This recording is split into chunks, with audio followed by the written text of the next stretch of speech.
Bonjour, je suis Michèle Denef, la consul générale de Belgique à Hong Kong. Je suis le consul général de Suisse, responsable pour Hong Kong et Macao. Bonjour, je suis Jeff Dankerville, consul général du Canada à Hong Kong et à Macao. Bonjour, je m'appelle Alexandre Giorgini et je suis le consul général de France. Bonjour à tous.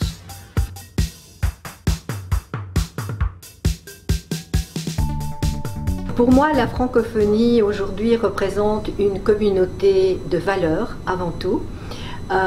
Promotion de la démocratie, des droits de l'homme, de l'état de droit. C'est également une communauté de solidarité, tant sur le plan politique que sur le plan du maintien de la paix et sur le plan de la coopération économique. C'est évidemment aussi une communauté qui a pour objectif de promouvoir la langue française ainsi que les échanges culturels entre les États membres de la francophonie. Le Canada est un pays officiellement bilingue. Nous avons à peu près 10 millions qui parlent le français. Le Canada était un des pays fondateurs de l'Organisation internationale de la francophonie en 1970. Le Canada était aussi parmi des pays qui ont poussé pour élargir le mandat de la francophonie pour s'adresser aux matières plutôt politiques comme respect pour la démocratie, respect pour les droits de la personne et promotion de la diversité et l'inclusion. La Suisse est un pays multiculturel dont la partie francophone est très importante. Comme membre de l'Organisation internationale de francophonie, la Suisse représente une partie considérable de la communauté internationale francophone.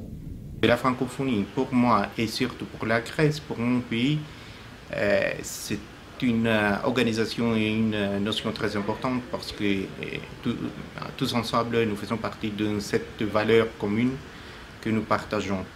J'ai le plaisir de vous recevoir dans ma bibliothèque parce que pour moi la francophonie c'est avant tout un ensemble de livres et de livres écrits en français par des auteurs qui sont français ou qui viennent de très loin mais qui ont choisi la langue française pour s'exprimer.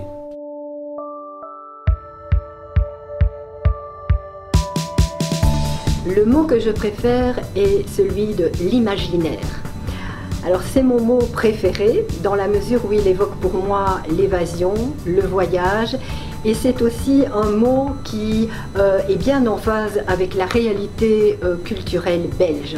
Nous avons beaucoup d'artistes en Belgique qui ont travaillé sur l'imaginaire. Je pense notamment à René Magritte, le peintre surréaliste, mais également un artiste comme Follow, que vous voyez ici derrière moi, et qui pour moi évoque un univers très poétique, très onirique, donc le rêve, l'imaginaire. C'est un grand plaisir de vous expliquer un mot spécial en Suisse. Le mot, c'est le Röstigraben. C'est un mot alémanique, mais aussi utilisé par nos amis francophones. Le Röstigraben, c'est la frontière invisible entre la partie alémanique et la partie francophone de la Suisse. Et la région francophone s'appelle la Romandie. Mon expression en français pour aujourd'hui, c'est « il a d'autres chats à fouetter ». Moi, je ne suis pas d'origine francophone et lorsque j'ai commencé à travailler à Ottawa au sein du gouvernement fédéral, j'ai découvert cette merveilleuse expression « il a d'autres chats à fouetter » qui m'a frappé comme beaucoup plus violent que l'équivalent en anglais qui est « he has other fish to fry ». Alors c'est une expression, une fois entendue, c'est vraiment inoubliable. Alors le mot français que je préfère est en réalité un mot qui vient du grec, c'est la démocratie. Du mot grec demos, que veut dire peuple, et kratos, qui signifie autorité, pouvoir. Même s'il est vrai qu'aujourd'hui, la démocratie est considérée, au moins dans le monde occidental et surtout en Europe, comme solide, elle doit quand même faire face à de nouveaux défis, comme par exemple le populisme, les inégalités sociales et économiques, la menace des fake news, certains aspects de mondialisation, etc.